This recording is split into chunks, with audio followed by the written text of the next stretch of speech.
Hey guys, welcome to my channel. Thanks for stopping by. And in this video, I want to get right into it because this one makes me excited. Have you guys seen Sprint on Netflix? It came out about a week ago. 2024 Olympics are starting on July 26th through August 11th. So I think Netflix is preparing us for that, right? To show, and then they're going to have a second Sprint come out. But the Olympics is coming up July 26th to August 11th, and it's going to be in Paris. So I am definitely going to watch that. This is an Olympic year. You know how we get excited about the Olympic years. So watching this documentary has 6 episodes, but I'm telling you, the episodes keep you watching and they keep you interested based on the intensity of watching these athletes perform. Anyone who has a strict discipline that they have to adhere to, I commend you. I salute you. It's something that takes mental mind power in addition to physical aspects. You have to incorporate your body. You have to be strong mentally, physically. Your body gets tired, your mind gets tired. You have to overcome what people are saying. You have to overcome yourself. So to watch this documentary, right, you have to continue on your journey knowing what your path is, regardless of what anybody's saying. It's inspirational. It's like, it makes you want to believe in miracles. I'm not going to get into every single character. I just mentioned the ones who stood out to me the most. So Noah Lyles breaks Michael Johnson's record by 1 second. Michael Johnson held that record for 26 years, and Noah Lyles broke it. Michael Johnson's record was 19.32 seconds. Noah was 19.31 seconds. His mom was actually a sprinter while she was in college. So it's that unique bond that they have where she understands the sport, which is pretty cool. Marcel Jacobs won the 100 meter, but if you watched it, he was like a one-hit wonder because he did it. It was like, if you watch the race, when he won, he looked over. I didn't even think he realized he won. Like, he was surprised himself that he won. Okay, so when they went to get him to play, we went to go play again and do it again, he kept having excuses like, oh, this is going on with my body, and it took him a number of years to get back, right? But he didn't win again. So we're just gonna get through Marcel Jacobs.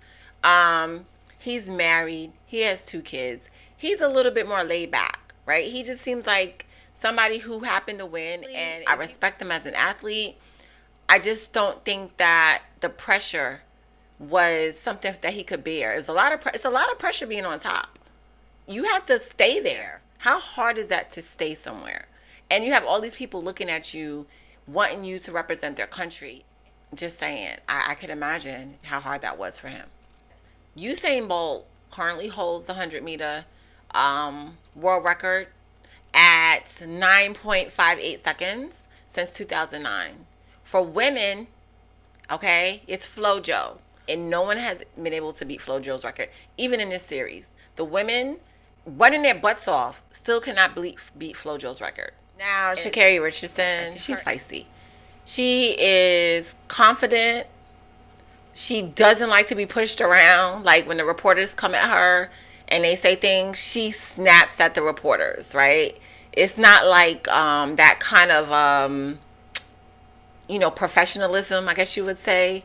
It is, but she's snapping at them. They're asking her questions like, hey, what happened on your last race? The last race you didn't do this. I know I didn't do that. You didn't have to mention it though, right? I know what happened last time. Like, she's so focused on what's going to happen in the future. Like, she's not focused on the past. That's what she's trying to tell them. Like, listen, I'm focused on what's moving forward. You're stuck in the past. I'm not stuck in the past. I'm looking forward. That's how I take it. But that energy is like, maybe when she gets older, she'll get out of that. Maybe not. Sha'Carri Richardson reminds me of, like, she's like a little firecracker about to pop and explode. You don't know when she's going to explode. You don't know when she's going to pop.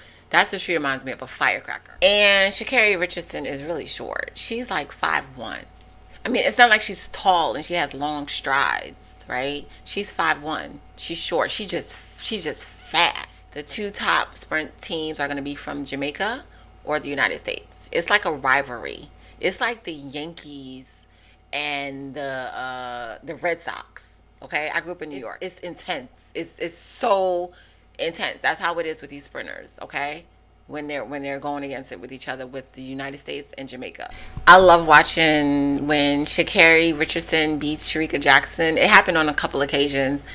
Jackson looking like confused, like it'd be like a dumbfounded look, like it's almost like she can't believe that happened. It's almost like in her mind she's like, how? Like Darnell Hughes, he took down Linford Christie's record, right? So it has to be like hurtful in a way. Just I can feel like the stench that it feels like when you know or you heard that someone took down your record, right? That day when they walk up to you and they're like, hey, you know your record has been broken. It must feel like heart crushing a little bit, right? But then at the same time, you have to feel proud of them to know that another generation is doing it, right? But it has to feel a little like a little your gut must twist a little bit. I think you're kind of like, congratulations. Looking at the dynamics of sprinting, you are supporting yourself 100%. There's no team. It's you against the other athletes, but those are not your team members. So it has to be mentally exhausting. And the way that they're keeping themselves up and the way that they're keeping themselves going mentally is amazing to me, to have that mind power. And I love the language of how Darnell Hughes calls sneakers spikes, right? I mean, we are the ones who speak in America broken English, technically, right? And we got Gabby Thomas. She is just so gentle in her own little way. But when she gets on that track, it's like another person takes over her. It's like it's not her. It's like someone replaces her and runs in her place because her personality technically doesn't fit that personality off the track. It's literally like it's her. She's kind of like, hey, yeah, all sweet. And then when she gets on the track, she just turns into a monster, a good monster. She turns and just destroys the field. But Shelly Ann Fraser, her energy, her spirit is just, she's likable, is what I can say. If you see her, you automatically come to a point where you just like her. You don't know why. It's like her smile, and she's just waving like she's just her energy is so welcoming. The question I want to know is like, what is that capped age? Like, what is the age that you get to when you say, okay, I should stop running? I mean, Shelly Ann Fraser is in her 30s. She's about to be 40 in like a few years, and she's still running. So what is the cap if they have one in sprinting? Most sports have caps that they recommend. Like, okay, you in football, you probably don't want to be getting, tackled at 45 years old. So what is, anybody know the cutoff age for sprinting? And then you got Elaine Thompson-Herah, who had her coaches, who were guiding her, and then something happened, and she decided to use her husband as her coach. And when she got to the track, she didn't do so well.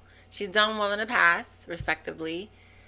Just don't know if that was a good decision to use her husband in this instance to guide her through this. I mean, like, he's your husband, like your coach. I don't know if that was a smart move. I don't think that was smart.